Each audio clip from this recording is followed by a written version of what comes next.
So I was out feeding the horses.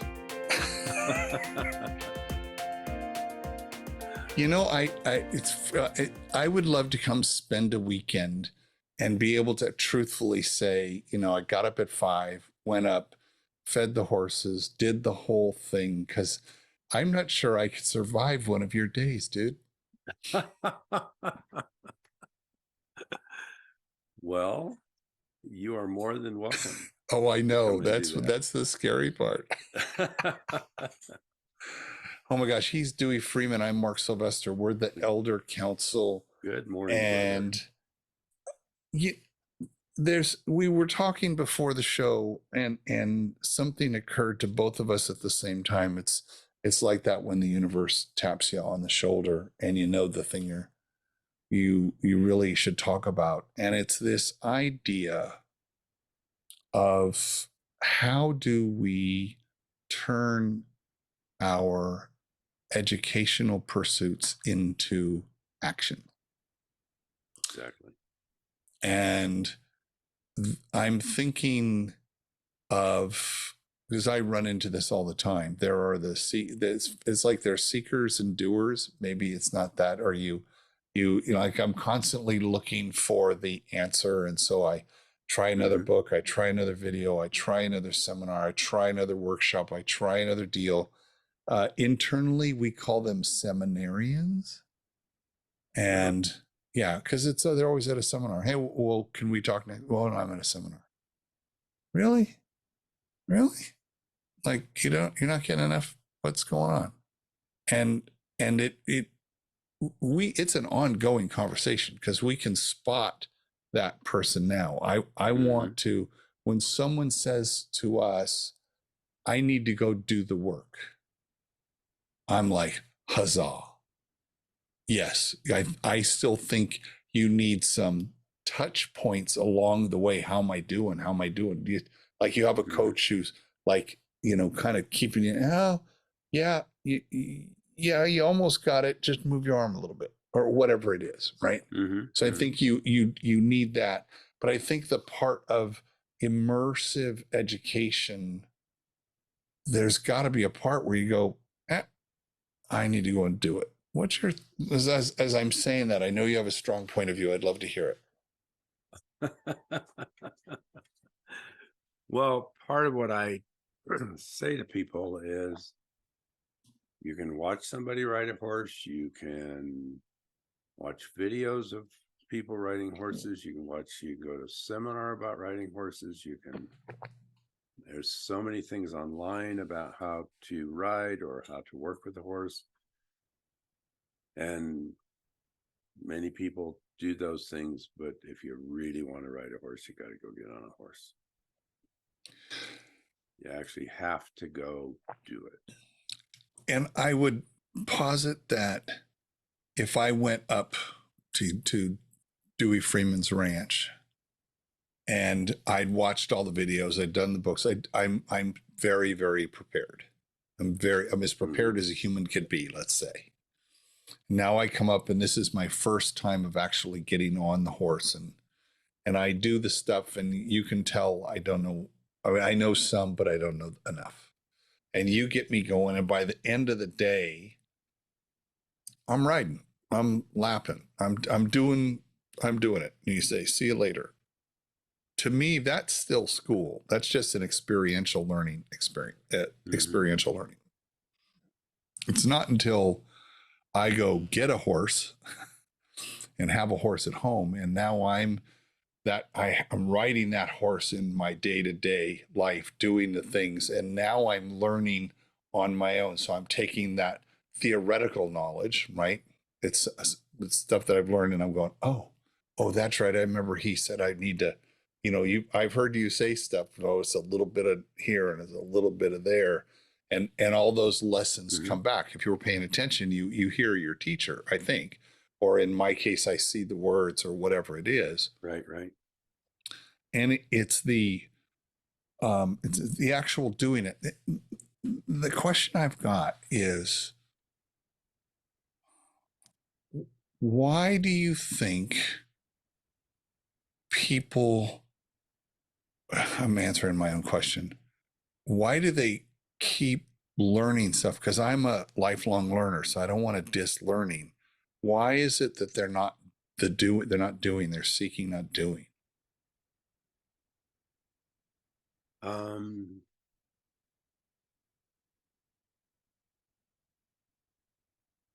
I I think it's probably two or three things. One is lack of confidence, Hmm. where people feel fraudulent. A lot of people talk about the imposter syndrome. Mm-hmm. Um, That's one. well, another piece is I actually think there is very little risk in learning. Hmm. Okay, I'll buy that. If I go sit in a seminar, if I go, if I look at 100 videos of something, if I do an online class, if I do all of those things, there's very little risk in. Until it comes to test time. Right. And most seminars, there aren't any tests. Right.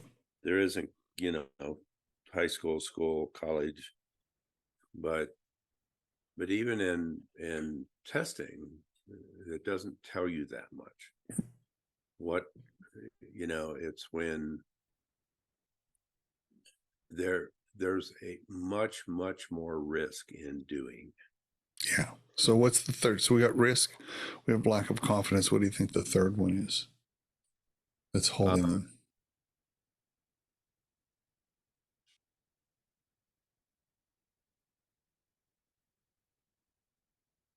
trying, I sort of have it on a feeling basis. Actually, what I've seen with many people is going to seminars becomes a lifestyle. Mm-hmm. It's Mm-hmm. actually, and they identify with the learning. And what I've seen a lot of people do is go, oh, well, I've studied with so and so, and I've studied with so and so, and I've, do you know so and so? It's almost like The career is as student. yeah, the career is I call it guru hopping, and it's like, and that becomes the identity of the person. And um, and what's an interesting piece for me, I mean, and this has been my experience in working with, very high level people where I'm learning, is that I reach a saturation point to where it's like, okay, if I don't take this and put it in practice and dive in, then whatever learning I just went and did, I've wasted my time. If I don't take whatever it is that I have learned, and go practice it on my own, then I've wasted my time. And I actually did that this last year with both Avado/Aikido and horsemanship with Mark Rashid. Is I took a year off of going to any clinics, any seminars. I went and studied a different martial arts. I went and I rode my moon dash as much as I could this summer. Sometimes it was 2 or 3 times a week. And I went places where I had to push myself so that I could integrate what I had learned. And so, and as I'm talking, I don't even know if this is a true statement or not, but it's almost like there's a fear of integrating what you've learned and actually putting it into practice. I'm wondering if there's some underlying fear of that. Oh, 100%. Oh yeah, you're spot on. I thought the first thing you were going to say was fear. Um, because I think that's because now I'm accountable, if to no one else but myself. Right. right? I went and learned this thing, and even if I was tested, yes, the man said I've successfully passed and checked all the boxes. But then when I sit and try to do this on my own, I like fuck, and I don't have anybody to face that with other than myself, depending on my level of self awareness. Mm-hmm. And so I think there's to your point, that fear of integration. So having said that, there's a saying that I'm trying to remember. That part of the thing I hate about getting old is memory. So I'm working on that. But I think it was something like learn, do, teach, something like Yeah. that. Yeah. Mm-hmm. Am I right? Is that what it was? Something Yes. like Learn, that? do, teach. Mm-hmm. Yeah. And I think that what happens is people get stuck in a learn loop. Without having to do it or teach it. Yeah, so there's clearly, I love the idea of transitions. I'm a big fan of the idea of transitions from one state to another state, because Mm-hmm. I don't think we talk about them enough. I don't think we I just don't, there, that end of that statement. So the transition between learning and doing is kind of where I'm at right now. And then there's a transition between doing and teaching. A lot of people never get to they don't Teaching ever piece. transition from do to teach, right? So we have a lack of teachers. Um, but let's just see if we can't probe this for a second. The transition between learning and doing, you've identified a lack of confidence. Maybe I'm not as good as I think I am. There's little risk. So now maybe I'm super risk averse, right? And Mm-hmm. the last one is that the lifestyle. Hey, I'm going to school. No one can ding me. I'm going to school. I'm doing the thing, so I'm not going to get judged. But as soon as I've got to start doing it, either my lack of skill or I'm just not as proficient as I thought I was, or any of those kinds of things come into question. So it might question I don't know, my identity or whatever. Uh, I'm just, there's a lot in that. Do you think there's something that disallows us making that transition? Am I onto something or not? Is that just me? To which part? To moving from learning to doing.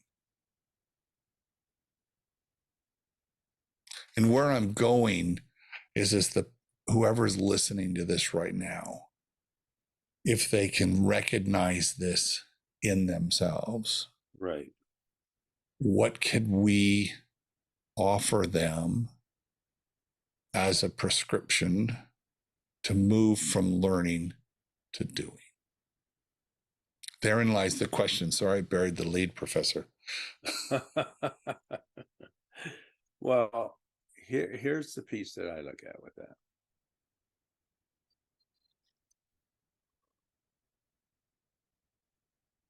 There, both, I think the transition from learning to doing and the transition from doing to teaching requires an enormous amount of discipline.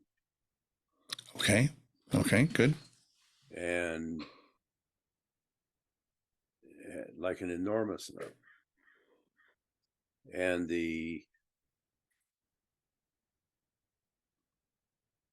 I actually had a client this last week who was saying, I go to all these seminars, I go to this, I do that, I do this, I do that.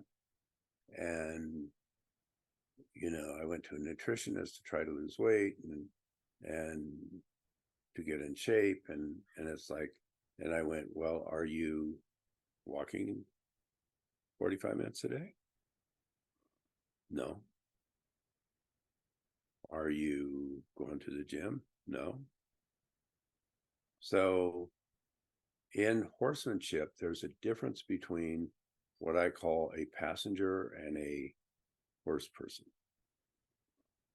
And probably everybody that's listened to this has at least gone once in their life to a stable where they take 8 or 10 horses out in a string and do a walk, and it might be an hour, and basically one horse follows the other, and you don't really have to know how to ride. Maybe the wrangler in front knows how to ride, but there's a huge difference in being between being a passenger and a horse person, or a passenger and a literal doer. And like, for instance, I'm doing jiu-jitsu with Robert. Many of you know Robert Wunderlich, who's great. So put a plug in for Professor Robert. And but it's like, I 2 to 4 times a week, depending on the week, I'm practicing by myself. Same way with archery. Like, I've gone and done, gone down to archery ranges and gotten, instruction. But it's like, I have a thing set up outside where I can go shoot. If, same way with horsemanship. I've had hundreds of hours of instruction and input. I've had much more than that around going and doing it myself. And I think there's a big fear of failure in that movement, and frankly, a fear of discipline. It's like, okay, some just hit you. What just hit you? Well, we're going to have I'm really interested in this concept of the generation gap. And what I originally wanted to talk about was the generation gap. And Okay. You and I grew up when there was probably the largest generation gap between us and our parents in known history. And in fact, they dubbed it the generation gap in the 60s. Yet now we live in a time where there's 5 generations. We have our elders, our parents, which are, tapping out. There's us, that's the greatest generation. There's us, the boomers. There's X Gen, which is Gen X, which is our kids. They're kind of running the show right now. Boomers are on the boards. The millennials are our workforce, and the Zoomers are the ones coming out of school. They're in school right now. They're coming out of school, and they're the interns, right? They're massive generational differences in those 5. Massive. Massive, I would agree with. Right. I've been studying this for 5 years now. It's just interesting to me, only because I was in the 60s where that little meme is in my head going around. And so our inability to communicate cross generations, and why can this generation talk to this generation, but not this generation? Like, that's just interesting to me. Totally. I wonder if discipline is a generational thing, and we're seeing that as it relates to this particular topic, the fact that there is not a discipline, we want instant, that generations want instant gratification when you say you have to work for it, which is discipline, is just not in their wheelhouse. I think that's incredibly insightful. What in your gut, what's behind that? Television, change. Hey, I need more stim. Change the channel. Oh, I got more stim. Yeah. You didn't grow up with that. I didn't grow up with that. I mean, we did maybe around 10 or 12 when we got a TV in the house. So that's not us, right? The ability to change my stim now I don't even change. I just scroll. The most amount of movement I have is my hand moves up one screen full. Oh, that's not interesting enough. Oh, that's not it. Do I even have the discipline to fucking watch a 2-minute guy talking about something? Probably not.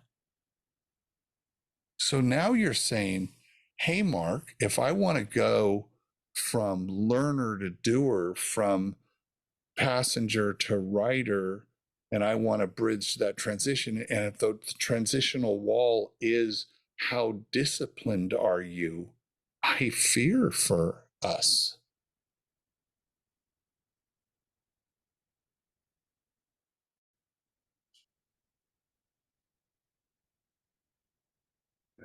I just got a huge wave of sadness going through just when you said that. It's like when I work with people, one of the things that I often ask them is, are you willing to fight for your life? Right. Which means to me, are you also willing to fight for the lives of those who you love and care about? Yeah. And what is so interesting to me is, and I hadn't quite sorted it out the way that you just sorted it out, is depending on the generation, the answer is yes, no, or maybe. Like the generation that, you know, the boomers, it's like everybody I've talked to is like, well, fuck yeah. Yeah. Right. In fact, I've been doing it for 70 years. I get a sense that the Zoomers look at how the 350,000 Israeli reservists that are scattered around the world who are seem to skew young from what I can tell. They're millennials and Zoomers. Mm-hmm. Are, of course I'm going to go do the work. Of course I'm going to go do of course I'm going back. Mm-hmm. Hey, I'm leaving my family to fly, and they're doing the work. There's the discipline. So Yeah. this is, I want to continue this because if there's a lack of discipline, which we've maybe identified, is that cultural? Well, when everything comes so quick and easy, there's no need for discipline. Right.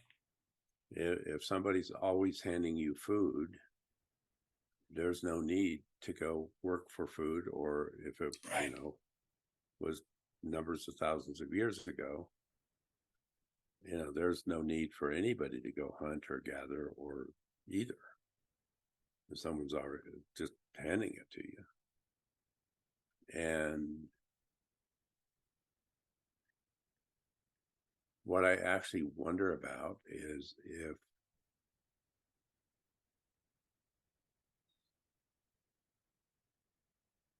have we culturally handed all essential needs to our children, our grandchildren, to the point to where we have actually handicapped them in the process of being able to care for themselves and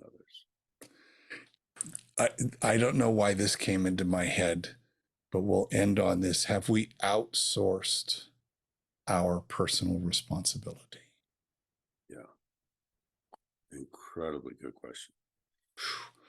Let's leave that one as a head scratcher. Thank you, my friend. I love you. Thank you. I love you too. This is, every time we talk, I find myself blown away. It's like we're just going to have a casual conversation and then boom. Thank you, sir.